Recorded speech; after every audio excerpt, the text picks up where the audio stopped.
ಈಗ ಈ ನಾಟಕದ ಬಗ್ಗೆ ನೀವಿಬ್ಬರು ಕೂಡ ಮಾತಾಡಬೇಕು. ದಯವಿಟ್ಟು ಸಭೆಯ ಅಧ್ಯಕ್ಷರು ಬನ್ನಿ. ಹಾಗೆ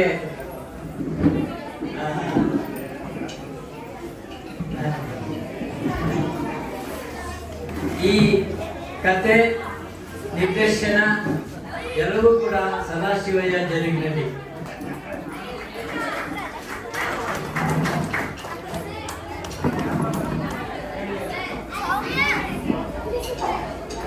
AR ಗೋವಿಂದ ಸ್ವಾಮಿ ಅವರು ನಾಟಕ ಕುರಿತು ಮಾತಾಡ್ಬೇಕು ಅಂತ ಕೇಳ್ಕೊಂತೀನಿ. ಆಮೇಲೆ ಗುಣವಂತ ಮಂಜು ಅವರು ಮಾತಾಡ್ತಾರೆ. ಮಾತಾಡಿದ ಮೇಲೆ ಬಂಜಾರಪಾಳ್ಯದ ಶಾಲಾ ಮಕ್ಕಳಿಂದ ಕೋಲಾಟ ಇದೆ. ಈಗ ಏನು ನಾಟಕ ಅಭಿನಯ ಮಾಡಿದ್ರು ಆ ಮಕ್ಕಳಿಂದ ಡ್ಯಾನ್ಸ್ ಇದೆ. ದಯವಿಟ್ಟು ಎಲ್ಲರೂ ಕೂಡ ಸಾವಧಾನದಿಂದ ಕೂತು ಎಲ್ಲವನ್ನು ನೀವು ಖುಷಿ ಪಟ್ಟು ಹೋಗ್ಬೇಕು ಅಂತ ನಾನು ಕೇಳ್ಕೊಳ್ತೀನಿ.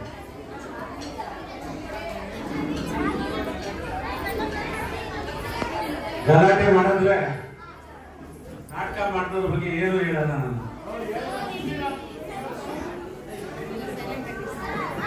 ಚೆನ್ನಾಗಿ ಅಭಿನಯ ಮಾಡಿದ್ರ ಹುಡುಗರು, ನೀವ್ ಹೇಳಿ. ಚೆನ್ನಾಗಿ ಮಾಡಿದ್ರ? ಫಸ್ಟ್ ಟೈಮ್ ನಾಟಕ ಬರ್ದಿರೋದು, ಫಸ್ಟ್ ಟೈಮ್ ನಿರ್ದೇಶನ ಮಾಡಿರೋದು, ಫಸ್ಟ್ ಟೈಮ್ ಆಕ್ಟ್ ಮಾಡಿರೋದು. ಹಾಗಾಗಿ ಅಭಿನಂದನೆಗಳು ಎಲ್ರಿಗೂ. ಸಾಹಿತ್ಯ ಸಂಸ್ಕೃತಿ ವೇದಿಕೆ ಆರಂಭ ಮಾಡಿದ್ದು ನಾವೆಲ್ಲ 123ನೇ ಕಾರ್ಯಕ್ರಮ ಇದು. ನಾನೇ ಸದಾಶಿವ ಅವರಿಗೆ ಬರೀ ಸಂಗೀತ, ಬೇರೆ ಬೇರೆ ಉಪನ್ಯಾಸಗಳು, ವಿಚಾರ ಸಂಖ್ಯೆಗಳನ್ನು ಮಾಡ್ತೀನಿ, ಕಾವ್ಯ ಗೋಷ್ಠಿ ಮಾಡ್ತೀನಿ, ನಾಟಕ ಮಾಡಿಸಿ ಅಂತ ಹೇಳಿದ್ರೆ ಕಳೆದ ಬಾರಿ ಮಾಡಿಬಿಟ್ಟಿದ್ದಾರೆ. ಹಾಗಾಗಿ ಅವ್ರಿಗೆ ಮತ್ತೊಮ್ಮೆ ಚಪ್ಪಾಳೆ ಹೊಡೆದು ಅಭಿನಂದಿಸ್ತೀನಿ.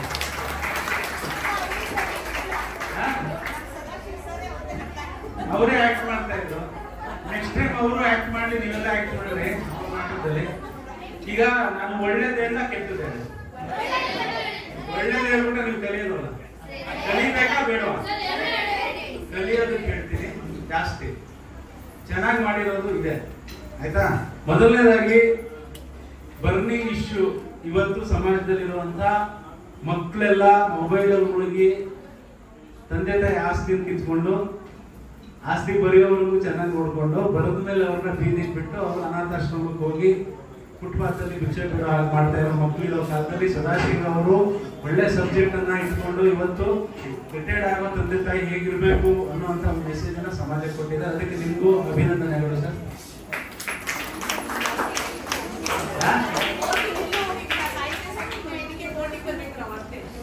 ಮೊದಲನೇದಾಗಿ ಕಥೆ ಹೇಗಿರ್ಬೇಕು, ಹೇಗೆ ಅದು ಮೆಸೇಜ್ ಇಡಬೇಕು ಅನ್ನೋದಕ್ಕೆ ಒಂದು ಸೂತ್ರ ಇದೆ. ಏನು? ಒಂದು ಬಿಂದುವಿಂದ ಕತೆ ಆರಂಭ ಆಗುತ್ತೆ.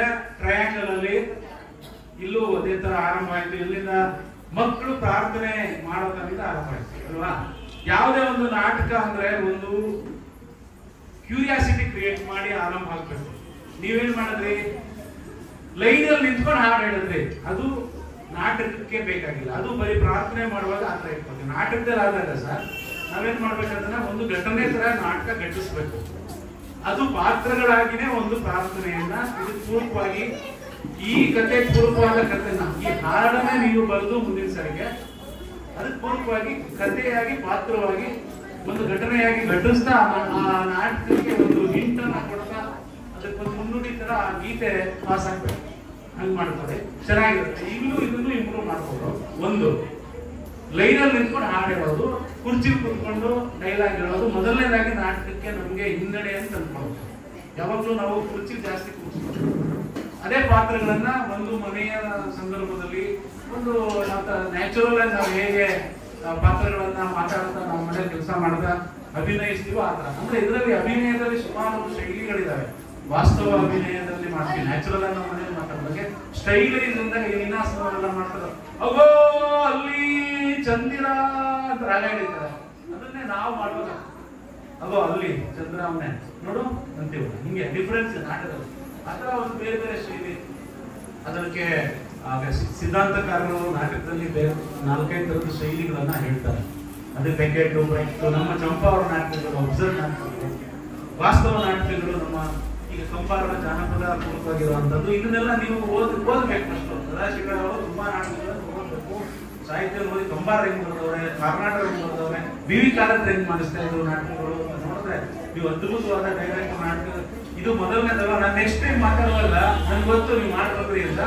ಅವಾಗ ನಾನು ತುಂಬಾ ಅದನ್ನ ಹೇಳ್ತೀನಿ ಹೊಗಳಿ. ಇವತ್ತು ನಾನು ಹೊಗಳಲ್ಲ, ನಿಮಗೆ ನೀವು ಇನ್ನೂ ದೊಡ್ಡ ನಾಟಕಕಾರ ಆಗ್ಬೇಕು ಅಂತ ಇವೆಲ್ಲ ಹೇಳ್ತೀನಿ. ಆಮೇಲೆ ಮೈಕ್ ಬಗ್ಗೆ ಮಕ್ಕಳು ತಲೆ ಕೆಡಿಸ್ಕೋಬಾರ್ದು. ಈಗ ನಾನು ಇಲ್ಲಿದ್ದೀನ, ನಾನು ಆಕ್ಟ್ ಮಾಡೋದು ಹೆಂಗ್ ಮಾಡ್ತೀನಿ ಗೊತ್ತಾ? ನಾನಂತೆ ಚಕ್ರವರ್ತಿ ಇಹಲೋಕ ಸಾರ್ವಭೌಮ ನರಹೃದಯ ಮಣಿಯುವುದು ರಾಜರಿಗೆ, ರಾಜರು ನಾ ಬರುವ ಶುಭ, ಹಿಂಗ್ ತಗೊಳ್ತಿದ್ದೆ. ಇದು ನೀವ್ ಹೆಂಗ್ ಮಾಡ್ತಾ ಇದ್ದೀರಿ ಅಂದ್ರೆ ನಾನಂತೆ ಚಕ್ರವರ್ತಿ ಅಂತ ಹಿಂಗಲ್ಲ, ಪಾತ್ರವಾಗಿ ಮಾಡ್ತಾರೆ. ಅಂದ್ರೆ ಏನು ಒಂದು ಸಬ್ಜೆಕ್ಟ್ ಕೊಟ್ಟಿದ್ದಾರೆ ಸದಾಶಿವ ಅವರು. ಮೊದಲನೇ ಡೈಲಾಗ್ ರಿಟೈರ್ಮೆಂಟ್ ಆಗುವಂತರು ಎಲ್ಲಪ್ಪ, ನಮ್ಮ ಮಂಜುನಾಥ್ ನಿಮ್ಮ ಮೊಮ್ಮಗನ ಚೆನ್ನಾಗಿ ಡೈಲಾಗ್ ಅಂತೂ ಅವನಿಗೆ ನೆನಪಿನ ಶಕ್ತಿ ಜಾಸ್ತಿ. ನಾಟಕ ತುಂಬಾ ಮೆಮೊರಿ ಅಂತ ಕೊಡುತ್ತೆ, ತುಂಬಾ ನೆನಪಿಟ್ಕೋತಾನೆ ಅವನು. ಅಂದ್ರೆ ಪರೀಕ್ಷೆನಲ್ಲೂ ಕೂಡ ಕಾವು ಪದ್ಯ ಕೊಟ್ಟರು ಬರೀತಾನೆ, ಯಾವುದೇ ಪಾಠ ಕೊಟ್ಟರು ಬರೀವಲ್ಲ ಅವನು ಮಂಜುನಾಥ. ಅಷ್ಟು ಮೆಮೊರಿ ಇದೆ. ಅದು ನಾಟಕ ಕಲಿಸುವಂತದ್ದು. ಮೆಮೊರಿ ಕಲಿಸುತ್ತೆ ಅಂದ್ರೆ ತಂದೆ ತಾಯಿ ತಿಳ್ಕೋಬೇಕು ಇರೋ ಪೇರೆಂಟ್ಸ್. ಅವನು ಪರೀಕ್ಷೆಯಲ್ಲೂ ಪಾಸ್ ಆಗ್ತಾನೆ, ಪರೀಕ್ಷೆಯಲ್ಲೂ ಚೆನ್ನಾಗಿ ಬರೀತಾನೆ. ಹಾಗಾಗಿ ಅವನಿಗೆ ಚಪ್ಪಾಳೆ. ಅವನ ಅಭಿನಯ ಬಂದಾಗ ಏನಾಗಿತ್ತು, ಕುರ್ಚಿ ಕುತ್ಕೊಂಡು ಅವ್ನು ಸುಮ್ಮನೆ ಡೈಲಾಗ್ ಡೆಲಿವರಿ. ನಾವೇನ್ ಹೇಳ್ತೀವಿ ನಟ ಅಂತೀವಿ. ಅವ್ನು ಕಲಾವಿದ ಆಗ್ಬೇಕು, ಭೌತಿಕ ಕಲಾವಿದ ಆಗ್ಬೇಕು ಅಂದ್ರೆ ನೀನು ತುಂಬಾ ಓದ್ಬೇಕು ಅಭಿನಯದ ಬಗ್ಗೆ. ಡೈಲಾಗ್ ಡೆಲಿವರಿ ಎಲ್ಲ. ನಾನು ರಿಟೈರ್ಡ್ ಆಗಿದ್ದೀನಿ, ಮಕ್ಕಳು ನನಗೆ ಮನೆಯಿಂದ ಆಚೆ ಹಾಕಿದ್ದಾರೆ, ನಾನು ಮನೆ ಅವ್ರಿಗೆ ಕೊಡೋದಿಲ್ಲ ಅಲ್ಲ. ಮಕ್ಕಳು ನನಗೆ ರಿಟೈರ್ಡ್ ಆಗಿದ್ದೀನಿ ಅಂತ ಮನೆಯಿಂದ ಆಚೆ ಹಾಕಿದ್ದಾರೆ, ಒಳಗಿಂದ ನೋವು ಬರ್ಬೇಕಲ್ವಾ ನಿನಗೆ? ನೀನು ಆ ನೋವನ್ನೇ ಎಕ್ಸ್ಪ್ರೆಸ್ ಮಾಡ್ಬೇಕು. ನಿನ್ನ ಭಾವನೆಗಳು, ನವರಸಗಳಿದೆ ಅಲ್ಲಿ ಆಕ್ಟಿಂಗ್ ಅಲ್ಲಿ. ಅಷ್ಟು ರಸಗಳು ತಿಳ್ಕೋಬೇಕು. ಶೃಂಗಾರ, ಹಾಸ್ಯ, ಕರುಣ, ರೌದ್ರ, ವೀರ, ಭಯಾನಕ, ವಿಭತ್ಸ. ಕೇಳಿಸ್ಕೊತಿದ್ಯಾ ಮಂಜುನಾಥ? ನಿನಗೆ ಹೇಳ್ತಾ ಇರೋದು. ನಿನ್ ಯಾವ ರಸ ಅಲ್ಲಿ? ದುಃಖ ಪಡೋದಲ್ವಾ? ಅದಕ್ಕೊಂದು ರಸ ಅಂತಿರುತ್ತೆ, ಅದನ್ನ ನೀನು ಗ್ರಹಿಸ್ಕೋಬೇಕು. ಸದಾಶಿವ ಅವರು ಡೈಲಾಗ್ ಕೊಟ್ಟುವಂತ ಸುಮ್ಮನೆ ಓದ್ಬಿಟ್ರೆ ಆಗಲ್ಲ, ಅದಕ್ಕೆ ಅಭಿನಯಿಸ್ಬೇಕು, ಜೀವ ತುಂಬಬೇಕು. ನಿಮ್ ತಂದೆ ತಾಯಿ ನೀವು ಕೋಪ ಮಾಡ್ಕೊಂಡ್ರೆ ಹೆಂಗ್ ಮಾತಾಡ್ತಾರೆ ನಿಮ್ಗೆ? ಅಬ್ಸರ್ವ್ ಮಾಡು ನಿಮ್ ತಂದೆ ತಾಯಿ. ನೀನ್ ಊಟ ಕೊಡಲ್ಲ, ಪರೀಕ್ಷೆ ಫೇಲ್ ಆಗಿದೆಯಾ ಮೊನ್ನೆ ಬಂದ್ ನೋಡು, ನೀವು ಬೈಯಲ್ವಾ? ಅದನ್ನೇ ನೀವು ಈಗ ಅಭಿನಯಿಸ್ಬೇಕು. ಮಕ್ಕಳು ನನ್ ಮೋಸ ಮಾಡಿದ್ರೆ ಕೋಪ ಬರ್ಬೇಕು, ಬರ್ಲಿಲ್ಲ. ಅದು ಅಭಿನಯ ಮಾಡ್ಬೇಕು. ಕುರ್ಚಿ ಕೂತ್ಕೊಂಡಲ್ಲ, ಕೋಪ ಬಂದಾಗ ಮುಂಚೆ ಏನ್ ಮಾಡ್ತಾರೆ ಅಬ್ಸರ್ವ್ ಮಾಡ್ಬೇಕು. ಸಮಾಜದಲ್ಲಿ ಬೇರೆ ಬೇರೆ ಪಾತ್ರಗಳನ್ನ ಅಬ್ಸರ್ವ್ ಮಾಡಕ್ಕೆ ನಿಮಗೆ ಪಾತ್ರ ಸಿಗುತ್ತೆ. ಇನ್ನು ನ್ಯಾಚುರಲ್ ಆಗಿ ಆಕ್ಟ್ ಮಾಡಿದಲ್ಲ, ನಾವು ರೆಡ್ ಶರ್ಟ್ ಹಾಕಿದ್ವು ಯಾರಪ್ಪ ಮಾದೇಶ ಎಲ್ಲ ನೀನು ಚೆನ್ನಾಗಿ ಆಕ್ಟ್ ಮಾಡಿದೆ. ಆಕ್ಚುಲಿ ಅವನು ನ್ಯಾಚುರಲ್ ಆಗಿ ಮಾಡಲ್ಲ, ಡೈಲಾಗ್ಗಳೆಲ್ಲ ಕರೆಕ್ಟ್ ಆಗಿ ಪಾತ್ರ ಮಾಡಲ್ಲ. ಅಂದ್ರೆ ಎಕ್ಸ್ಪೀರಿಯನ್ಸ್ ಇದೆ ಅಂತ ಆಯ್ತು, ದುರ್ಯೋಧನ ಪಾತ್ರ ಮಾಡಿ. ಹಾಗಾಗಿ ಅವನು ಹೊಸಬ ಅಲ್ಲ, ಹೀಗಾಗಿ ಸ್ವಲ್ಪ ನಿನ್ನ ಆಕ್ಟಿಂಗ್ ಚೆನ್ನಾಗಿತ್ತು. ನಿಮಗೂ ಚಪ್ಪಾಳೆ ಹೊಡೆದಿಲ್ಲ. ಆಮೇಲೆ ಸ್ಟೇಜ್ ಅಲ್ಲಿ ಒಂದು ಜಿಯಾಗ್ರಫಿ ಅಂತ ಇರುತ್ತೆ ನೋಡಿ. ಈಗ ಇಲ್ಲಿ 9 ಭಾಗ ಮಾಡ್ಕೊಳ್ತೀವಿ ಸ್ಟೇಜ್ ನಾವು. ಏನ್ ಗೊತ್ತಾ, ಇಲ್ಲಿ ಮಧ್ಯ ಈ ತರ 2 ಲೈನ್ ಹಾಕ್ತೀನಿ, ಹಿಂಗೆ ಇಲ್ಲಿ 2 ಲೈನ್ ಹಾಕ್ತೀನಿ, ಅದಕ್ಕೆ 9 ಭಾಗ ಆಗುತ್ತೆ. ಈಗ ಮಧ್ಯದ್ದೇನು ಸೆಂಟ್ರಲ್ ಸ್ಟೇಜ್ ಅಂತೀವಲ್ಲ, ಇದು ಸ್ಟೇಜ್ ಜಿಯಾಗ್ರಫಿ. ಯಾರು ಹೇಳ್ತಾರೆ ಸೆಂಟ್ರಲ್ ಸ್ಟೇಜ್ ಅಲ್ಲಿ ನಿಂತ್ಕೊಳ್ಳೋ ಅಂತ ಡೈರೆಕ್ಟ್ ನಿಂತ್ಕೊಳ್ಳೋದು. ನನ್ನ ಬಲಗಡೆದು ರೈಟ್ ಸ್ಟೇಜ್, ಇದು ಎಡಗಡೆ ಲೆಫ್ಟ್ ಸ್ಟೇಜ್ ಅಲ್ವಾ? ಸೆಂಟ್ರಲ್ ಸ್ಟೇಜ್ ಅದಾದ್ರೆ ಇದು ಡೌನ್ ಸೆಂಟರ್ ಆಗುತ್ತೆ. ಡೌನ್ ಸೆಂಟರ್ ಆಯ್ತು, ಅದು ಡೌನ್ ರೈಟ್ ಆಯ್ತು, ಇದು ಡೌನ್ ಲೆಫ್ಟ್ ಆಯ್ತು, ಇದು ಅಪ್ ಲೆಫ್ಟ್, ಅದು ಅಪ್ ರೈಟ್, ಇದು ಅಪ್ ಸೆಂಟರ್ ಅಪ್. ಅರ್ಥ ಆಗ್ತಾ ಇದೆಯಾ? ಇಷ್ಟು ಭಾಗ ಇದೆ ಸ್ಟೇಜ್ ಅಲ್ಲಿ. ನೀನ್ ಎಂಟ್ರಿ ತಗೋಬೇಕು ಅಂದ್ರೆ ಇಲ್ಲಿ ಸೈಡ್ ವಿಂಗ್ಸ್ ಇರುತ್ತೆ, ಇದು ಸೈಡ್ ವಿಂಗ್, ಇದು ದೊಡ್ಡದು ಮಾಡ್ಬೇಕು. ಇಲ್ಲಿ ಸದಾಶಿವ ಅವರು ನಾಟಕ ಮಾಡುವಾಗ ಇನ್ನೊಂದ್ಸೂರು ಬಟ್ಟೆ ಕಟ್ಟಿ ಇಲ್ಲಿ ಮರೆ ಮಾಡ್ಬೇಕು.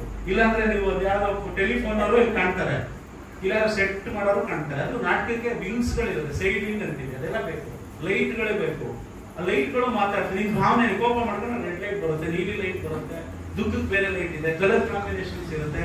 ನೀನು ರೆಡ್ ಕಲರ್ ಲಿಪ್ಸ್ಟಿಕ್ ಹಾಕೊಂಡು ಎಲ್ಲೋ ಲೈಟ್ ಹಾಕಿದ್ರೆ ಕಪ್ಪು ಕಾಣುತ್ತೆ. ಇವೆಲ್ಲ ಟೆಕ್ನಿಕಲಿ ಮುಂದಕ್ಕೆ ನೀವು ಕಲ್ತ್ಕೋಬೇಕಂದ್ರೆ ತುಂಬಾ ಇರುತ್ತೆ. ಅಂದ್ರೆ ನಾಟಕ ಅಂದ್ರೆ ಈಸಿ ಅಲ್ಲ. PhD ಮಾಡಿರೋದು ನಾನು ನಾಟಕದಲ್ಲಿ. ನೀವು MBBS ಇಂಜಿನಿಯರಿಂಗಿನ ಜಾಸ್ತಿ ಕಲಿಸ್ತಿದ್ರು, ಅದೇ ತರ ಓದ್ಬೇಕು ರಂಗಭೂಮಿನ. ಅವಾಗ ನಿಮ್ಗೆ ದೊಡ್ಡ ನಟರಾಗಿ ರಾಜ್ಕುಮಾರ್ ತರ, ಅಮಿತಾಬ್ ಬಚ್ಚನ್, ನಾನಾ ಪಾಟೇಕರ್, BV ಕಾರಂತ ಬರ್ತಾ ಅವರು ಎಲ್ಲ ನ್ಯಾಷನಲ್ ಸ್ಕೂಲ್ ಆಫ್ ಡ್ರಾಮಾ ಕಟ್ಟಿದವರು, ಇಲ್ಲಿ ರಂಗಾಯಣ ಕಟ್ಟಿದವರು, ವಿನಾಸಂ ಕಟ್ಟಿಸಿದವರು, ಸುಬ್ಬಣ್ಣ ಆಕ್ಟಿಂಗ್ ಇದೆಲ್ಲ ಇದೆ, ಅವ್ರು ಮಾಡಿಸಿದವರು. ಅವ್ರ ಬಗ್ಗೆ ನಾನೇ ಡಾಕ್ಟರೇಟ್ ಮಾಡಿರೋದು. ಹಾಗಾಗಿ ಎಲ್ಲವನ್ನ ನಾವು ಸ್ಟಡಿ ಮಾಡಿ ನಿಮ್ಗೆ ಹೇಳ್ತೀವಿ. ಮಕ್ಕಳು ಅಂತ ನೆಗ್ಲೆಕ್ಟ್ ಅಲ್ಲ, ನಿಮ್ಗಿನ್ನ ಅದ್ಭುತವಾಗಿ ದೊಡ್ಡವರು ಯಾರು ಅಭಿನಯಿಸೋದಿಲ್ಲ. ಹಾಗಾಗಿ ಮುಂದಿನ ದಿನ ನೀವೆಲ್ಲ ತುಂಬಾ ಇಂಪ್ರೂವ್ ಆಗ್ತೀರಾ ಅಂತ ವರ್ಕ್ಶಾಪ್ ಮಾಡೋಣ. ಆಮೇಲೆ ಸ್ಟೇಜ್ ಬೇರೆ ಬೇರೆ ಎಸ್ಟಾಬ್ಲಿಷ್ ಮಾಡ್ಬೇಕು. ನೀವು ಹೇಳಿದ್ರೆ ಅವರು ಟೆಲಿಫೋನಲ್ಲಿ ಮಾತಾಡ್ತಿದ್ದಾರೆ ಅಂತ. ಟೆಲಿಫೋನಲ್ಲಿ ಮಾತಾಡಿದ್ರು ಕೂಡ ಅದು ಸ್ಟೇಜ್ ಮೇಲೆ ಮಾತಾಡಬೇಕು ಪಾತ್ರ. ಅದಕ್ಕೆ ಬೇರೆ ಬೇರೆ ಸ್ಟೇಜ್ ಇರುತ್ತೆ. ಅದನ್ನ ನಾವು ಸ್ಟೇಜ್ ಅಲ್ಲೂ ರಿಯಲಿಸ್ಟಿಕ್, ಫಾರ್ಮಾಲಿಸ್ಟಿಕ್ ಅಂದ್ರೆ ಅಂತಸ್ತುಗಳಿಗೆ ಸಂಬಂಧಪಟ್ಟ ಹಾಗೆ. ಈಗ ಅವನು ಯಜಮಾನ ಪಾತ್ರ ಮಾತಾಡಿದ್ರೆ ಯಾವಾಗಲೂ ಹೈಟ್ ಅಲ್ಲಿ ನಿಂತ್ಕೊಂಡು ಮಾತಾಡ್ತಾನೆ, ಆಳು ಯಾವಾಗಲೂ ಕೆಳಗಡೆ ನಿಂತ್ಕೊಂಡು ಮಾತಾಡ್ತಾನೆ, ಹಂಗೆಲ್ಲ ಇರುತ್ತೆ. ಅದೆಲ್ಲ ಸ್ವಲ್ಪ ಸ್ಟೇಜ್ ಮಾಡುವಾಗ ಸೆಟ್ಟಿಂಗ್ ಅಲ್ಲಿ ಸರಳವಾಗಿ ನೀವು ಫಸ್ಟ್ ಟೈಮ್ ಇಷ್ಟು ಮಾಡಿದಿರಲ್ಲ, ಅದು ನಾನು ಒಪ್ಕೊಂಡೆ. ಇಷ್ಟೆಲ್ಲ ಯಾಕೆ ಹೇಳ್ತಾ ಇದ್ದೀನಿ, ಮುಂದಿನ ದಿನ ಚೆನ್ನಾಗಿ ಮಾಡ್ಬೇಕು ಅಂತ. ಸುಲೋಚನಮ್ಮ ಪಾತ್ರ ಮಾಡಿದ್ಯಾರು, ತುಂಬಾ ಚೆನ್ನಾಗಿ ಮಾಡೋಣಮ್ಮ, ನೀನು ನ್ಯಾಚುರಲ್ ಆಗಿ ಮಾಡಿದೆ. ಡೈಲಾಗ್, ಧ್ವನಿ ಎಲ್ಲ ಚೆನ್ನಾಗಿದೆ. ನೀವು ಇನ್ನೂ ಇಂಪ್ರೂವ್ ಆಗಬೇಕು, ಇನ್ನು ನ್ಯಾಚುರಲ್ ಆಗಿ ಮೂವ್ಮೆಂಟ್ಸ್ ಇರಬೇಕು ಸ್ಟೇಜ್ ಮೇಲೆ. ಇನ್ನು stage every movement have A purpose ಅಂತ. ನಾನು ಸುಮ್ಮನೆ ಓಡಾಡಂಗಿಲ್ಲ ಸ್ಟೇಜ್ ಮೇಲೆ, ಏನೋ ಒಂದು ಪರ್ಪಸ್ ಇಟ್ಕೊಂಡೇ ಹೆಜ್ಜೆ ಇಡಬೇಕು. ನಾನು ಇಲ್ಲ ಸುಮ್ಮನೆ ಹೋಗ್ತೀನಿ ಅಂದ್ರೆ ಈಗ ಆಮೇಲೆ ಸ್ಟೇಜ್ ಮೇಲೆ ಓಡಾಡುವಾಗ ನೋಡಿ, ಎಡಗಾಲ ಇಟ್ಕೊಂಡು ನಾನು ಇನ್ನೊಂದು ಎಡಗಾಲ ಇಟ್ಟರೆ ಹಿಂಗೆ ಕಾಣೋದು ಬೆನ್ನಲ್ಲಿ ಅಲ್ವಾ, ಬಲಗಾಲ ಇಟ್ಟರೆ ಕರೆಕ್ಟಾಗಿ ಕಾಣೋದು. ಎಡಗಡೆಯಿಂದ ಎಂಟ್ರಿ ತಗೊಂಡ್ರೆ ಸ್ಟೇಜ್ ನೀವು ಬಲಗಾಲ ಇಡಬೇಕು. ಯಾಕೆ ಹೇಳಿ, ಮೈ ಕಣ್ಣ ಮುಖ ಎಕ್ಸ್ಪ್ರೆಷನ್ ಎಲ್ಲ ಕಾಣಬೇಕು. ತುಂಬಾ ಜನ ಹಿಂಗೂ ಬರ್ತಾರೆ, ಹಿಂಗೆ ಬರಬಾರ್ದು, ಅದು ಗಮನಿಸ್ಬೇಕು. ಆ ಕಡೆ ಬಂದ್ರೆ ಯಾವ ಕಾಲ ಇರ್ಬೇಕು, ಎಡಗಾಲ ಇರ್ಬೇಕಾ? ಬಾಮ್ಮ ಬಾ, ನೀನೇ ಬಾ, ಬೇಗ ಬಾ, ಹತ್ತು ಎಡಗಾಲ ಇಡು, ಎಡಗಾಲ ಇಟ್ಟು ಬಾ ನನ್ನ ಹತ್ರ. ಎಡಗಾಲ ಫಸ್ಟ್ ಇಟ್ಟು ನನ್ನ ಹತ್ರ ಬಾ, ಕರೆಕ್ಟಾ? ಈ ಬಲಗಾಲ ಇಟ್ಕೊಂಡ್ ಬಾ, ದೊಡ್ಡದಾಗಿಡೋ ಹೆಜ್ಜೆ ಇಟ್ಟು, ದೊಡ್ಡ ಹೆಜ್ಜೆ ಇಟ್ಕೊಂಡು ಬಲಗಾಲ ಇಡು. ಏನ್ ಕಾಣುತ್ತೆ? ಬೆನ್ ಕಾಣುತ್ತೆ. ಬೆನ್ ಕಾಣ್ಬೇಕು, ಮುಖ ಕಾಣ್ಬೇಕು. ಅದಕ್ಕೆ ಆ ಕಡೆಯಿಂದ ಬರುವಾಗ ಯಾವ ಕಾಲ ಇಡಬೇಕು, ಈ ಕಡೆಯಿಂದ ಹೋದಾಗ. ಅರ್ಥ ಆಯ್ತಾ? ಮುಂದೆ ಇಟ್ಕೊಂಡು ಗುಂಪಲ್ಲಿ ನಿಂತ್ಕೊಂಡಾಗ ನೀವ್ ಹೆಂಗ್ ನಿಂತಿದ್ರಿ? ಕೋರ್ಟ್ ಸೀನ್ ಅಲ್ಲಿ ಮಾಡಿದವ್ರು ಯಾರು ಬರಪ್ಪ, ಬೇಗ ಅಲ್ಲಿ ಬನ್ನಿ. ಕೋರ್ಟ್ ಸೀನ್ ಅಲ್ಲಿ ಇದ್ದವ್ರು ಆ ಕಡೆ ಇದ್ದವ್ರು ಮಾತ್ರ ಬನ್ನಿ, ಸಾಕು. ಅಲ್ಲೇನೆಲ್ಲ ನಿಂತಿದ್ರು, ಅಪ್ಪ ಈ ಕಡೆ ಇಲ್ಲ, ನೀವು ನಿಂತ್ಕೊಳ್ರಿ ಬೇಗ ಬೇಗ. ಹೆಂಗ್ ನಿಂತಿದ್ರು ಹಂಗೆ ನಿಂತ್ಕೊಳ್ಳಿ. ಯಾರ ಇನ್ನೊಬ್ಬ ಯಾರು ನಿಂತ್ಕೊಳ್ಳಪ್ಪ, ಆಯ್ತು. ಈಗ ಅಲ್ಲಿ ಕೂತಿರೋರು ಮೇಷ್ಟ್ರು, ನೀವು ನಿಮ್ಮ ಹೆಸರು ಮೇಷ್ಟ್ರು ಚಂದ್ರಶೇಖರ್ ಅಲ್ಲ, ಹೇಳಿ ನಿಮ್ಗೆ ಯಾರ್ಯಾರು ಕಾಣ್ತಾರೆ? ಒಬ್ಬರೇ ಮಾತ್ರ ಕಾಣ್ತಾರೆ. ಎಲ್ಲರೂ ಕಾಣ್ಬೇಕಂದ್ರೆ ಏನ್ ಮಾಡ್ಬೇಕು ಸರ್? ನೀನು ಹಿಂದೆ ಇರ್ಬೇಕು, ನೀನು ಒಂಚೂರು ಹಿಂದೆ ಇರ್ಬೇಕು, ನೀನು ಅವ್ರಿಗಿಂತ ಒಂಚೂರು ಈಗ ಕಾಣ್ತಾರ ಸರ್? ಇದು ಫಾರ್ಮೇಶನ್. ಯಾವಾಗ್ಲೂ ಸ್ಟೇಜ್ ಅಲ್ಲಿ ಈ ತರ ನಿಲ್ಸ್ಕೋಬೇಕು. ಫಿಲಮ್ ಆಕ್ಟಿಂಗ್ ಅಲ್ಲೂ ಅಷ್ಟೇ, ನೀವು ಕ್ಯಾಮ್ರಾಗೆ ಕಾಣಲಿಲ್ಲ ಅಂದ್ರೆ ಆಕ್ಟಿಂಗ್ ಕಾಣೋದೇ. ಇಲ್ಲೂ ನೀನು ಎಷ್ಟೇ ಆಕ್ಟಿಂಗ್ ಮಾಡಿದ್ರು ಅಲ್ಲಿ ನಿಂತ್ಕೊಂಡ್ರೆ ಏನ್ ಪ್ರಯೋಜನ? ಯಾರಿಗೂ ಕಾಣಲ್ಲ ನೀವು. ಆಮೇಲೆ ಇಲ್ಲೊಂದು ಸೈಡ್ ಲೈನ್ ಅಂತ ಇರುತ್ತೆ ನೋಡಿ, ಆ ಕೊನೆಯಲ್ಲೇ ಒಬ್ರು ಕೂತವ್ರೆ, ಈ ಕೊನೆಯಲ್ಲಿ ಒಬ್ರು ಕೂತವ್ರೆ, ಈ ಕೊನೆಯಲ್ಲಿ ಒಬ್ರು, ಈ ಕೊನೆಯಲ್ಲಿ ಒಬ್ರು. ಅವ್ರಿಗೆಲ್ಲ ಅಂದ್ರೆ ಅವ್ರಿಗೆ ಸೈಡ್ ಲೈನ್ ಬರುತ್ತೆ ಅಲ್ಲಿಂದ, ಇವರಿಂದ ಈ ಮಗು ಕೂತಿರೋದು, ಈ ಇವ್ ಕೂತಾರಲ್ಲ ಇವನಿಗೂ ಕಾಣ್ಬೇಕು, ಅಲ್ಲಿ ಕೂತಾರಲ್ಲ ಅವ್ರಿಗೂ ಕಾಣ್ಬೇಕು, ಅಲ್ಲಿ ಕೂತಿರೋರ್ಗೂ ಕಾಣ್ಬೇಕು. ಆ ತರ ಸೆಟ್ ಮಾಡ್ಬೇಕು, ಆಕ್ಟಿಂಗ್ ಏರಿಯಾ ಮಾಡ್ಬೇಕು.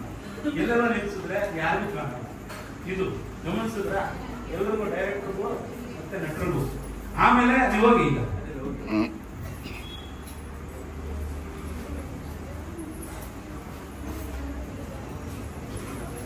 ಅದೇ ಸ್ಟೇಜ್ ಮೇಲೆ ಲ್ಯಾಕ್ ಹಾಕಬೇಕು.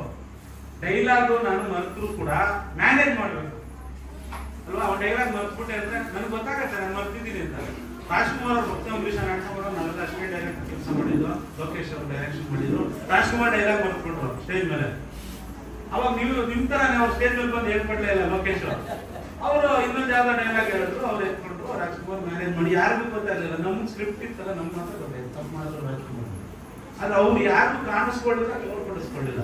ಹಂಗೆ ತಪ್ಪು ಮಾಡ್ತೀವಿ, ತೋರ್ಪಡಿಸ್ಕೊ. ಏನೋ ಬಿದ್ದೈತು ಅಂತ ಡೈಲಾಗ್, ಅಯ್ಯೋ ಮೈಕ್ ಇಲ್ಲ ಅಂತ ಡೈಲಾಗ್, ಮೈಕ್ ಇಲ್ಲ ಅಂತ ಮಾತಾಡಂಗಿಲ್ಲ. ಮೈಕ್ ನೋಡಿ, ನನ್ ಮೈಕ್ ಇದೆಯಾ ಇಲ್ಲಿ? ಯಾರಮ್ಮ ಮೈಕ್ ಇಲ್ಲ ಅಂತ ಗೊಣಗ್ತಿದ್ ನೀನು? ಯಾರ್ಯಾರು ಮರ್ತೀರಿ ಡೈಲಾಗ್? ನೋಡಿ ನೀನ್ ಮರ್ತೆ, ಅವ್ರು ಬಂದು ಹೇಳ್ಕೊಳ್ತಾರೆ, ಬಾ ಇಲ್ವಾ? ಆಮೇಲೆ ಲಾಯರ್ ಕೋಟೆ ಹಾಕಿರೋದು, ಕಾಸ್ಟ್ಯೂಮ್ ಮಿನಿಮಮ್ ಜಡ್ಜ್ ಹಾಕೊಂಡಿದ್ದ, ಒಂದ್ ಕಪ್ ಕಲರ್ ಒಂದ್ ಬಟ್ಟೆ, ಒಂದ್ ಕಾಲರ್ ಹಾಕೋಬಹುದು, ನೀವೇ ಮಾಡ್ಕೋಬಹುದು. ಕಟ್ ಮಾಡಿ ಪೇಪರ್ ಅಲ್ಲಿ ಮಾಡಿ ಅಡ್ವೊಕೇಟ್ ಹಾಕೋತಾನಲ್ಲ, ಅದೊಂದು ಹಾಕೊಂಡು ಸಿಂಬಾಲಿಕ್ ಆಗಿ ಅಡ್ವೊಕೇಟ್ ಅಂತ ಅನ್ಸುತ್ತೆ. ಅದನ್ನ ಸಿಂಪಲ್ ಕೃಷ್ಣ ಅಂದ್ರೆ ಒಂದು ನವಿಲ್ಗರಿ ಹಾಕೊಂಡ್ರೆ ಆಯ್ತು. ಏನು ಕೃಷ್ಣ ತರಾನೇ ನೀಲಿ ಬಣ್ಣ ಮಾಡ್ಕೋಬೇಕಂತ ಏನಿಲ್ಲ. ಹಾ, ಡೈಲಾಗ್ ಏನ್ ಬರುತ್ತೆ ಹೇಳ? ಇಲ್ವಾ? ಎದುರಾಗಿಲ್ಲ ನಾಟಕದಲ್ಲಿ.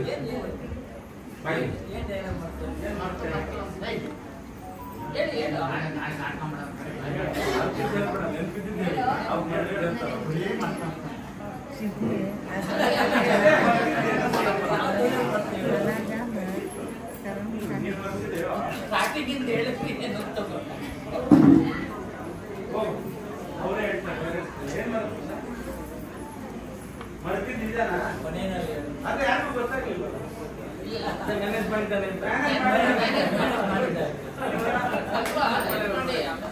ನೀನ್ ಲಾಯರ್ಗೂ ಅಡ್ವೊಕೇಟ್ಗೆ ಏನಪ್ಪ ವ್ಯತ್ಯಾಸ?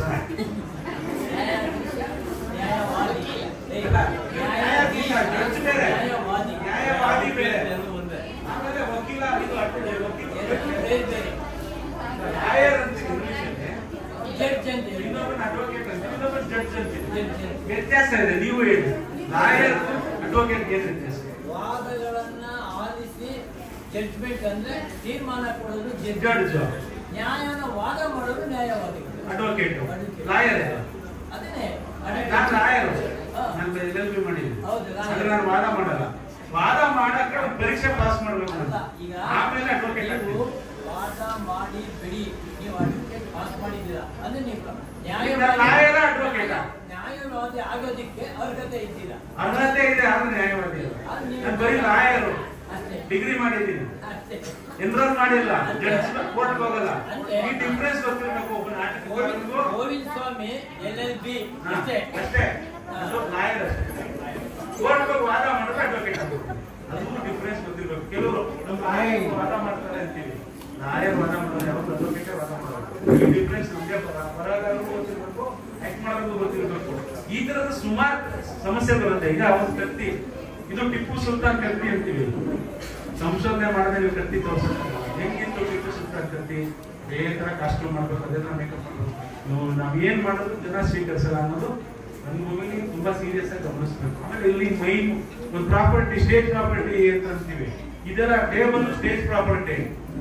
ಇದನ್ನ ನಿಮ್ ಡೈರೆಕ್ಟರ್ ಬಂದು ಅಥವಾ ಡೈರೆಕ್ಟರ್ ಆರಾಮಾಗಿ ಕುತ್ಕೋಬೇಕು, ಅವರು ನಾಟಕಕಾರ ಆರಾಮಾಗಿ ಕುತ್ಕೋಬೇಕು. ಅವರೆಲ್ಲ ಬಂದು ಸ್ಟೇಜ್ ಪ್ರಾಪರ್ಟಿ ಹಾಕೋದು ನೀವೇ ಹಾಕೋಬೇಕು, ಮೈಕ್ ಸರಿ ಪಡಿಸೋದು ನೀವೇ ಮಾಡಬೇಕು. ಆಮೇಲೆ ಮಧ್ಯದಲ್ಲಿ ಯಾರು ಓಡಾಡಬಾರ್ದು, ಅವ್ರು ಡೈರೆಕ್ಟರ್ ಓಡಾಡಬಾರ್ದು, ನೀವು ಯಾರು ವೆಸ್ಟರ್ನ್ ಮಾಡಬಾರ್ದು. ಶಿಸ್ತಿರುತ್ತೆ ರಂಗಭೂಮಿಲಿ. ಕೇಳಿಸ್ತಾ ಇದೆಯಾ? ಆಕ್ಟ್ ಮಾಡಿದವರು ಅದನ್ನ ಫಾಲೋ ಮಾಡಿ. ಹ್ಯಾಂಡ್ ಪ್ರಾಪ್ಸ್ ಅಂದ್ರೆ ಏನು?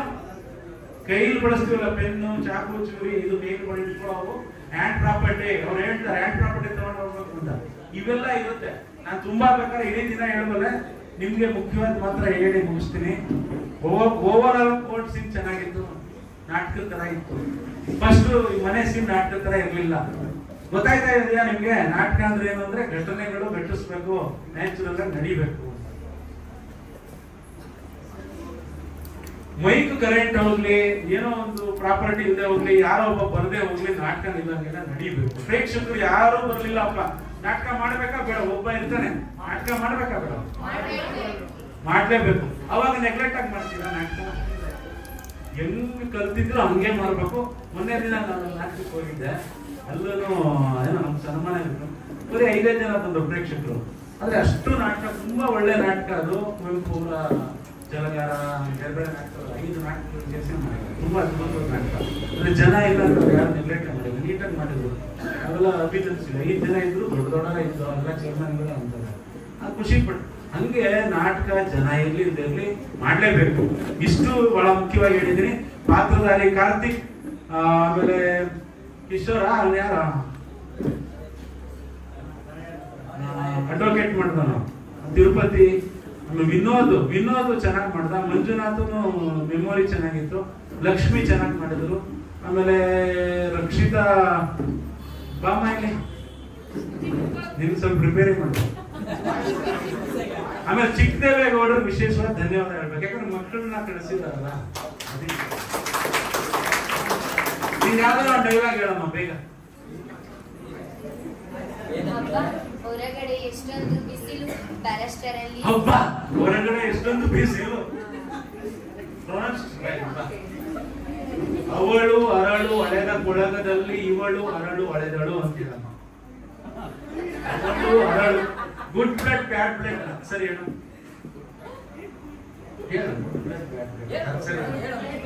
ಬ್ಯಾಡ್ ಬ್ಲಡ್ ಸರಿ ಫಾಸ್ಟ್ ಆಗಿ ಗುಡ್ ಬ್ಲಡ್ ಬ್ಯಾಡ್ ಬ್ಯಾಡ್ ಅಲ್ಲ ಬ್ಯಾಡ್ ಗುಡ್ ಬ್ಯಾಡ್ ಬ್ಯಾಡ್ ಗುಡ್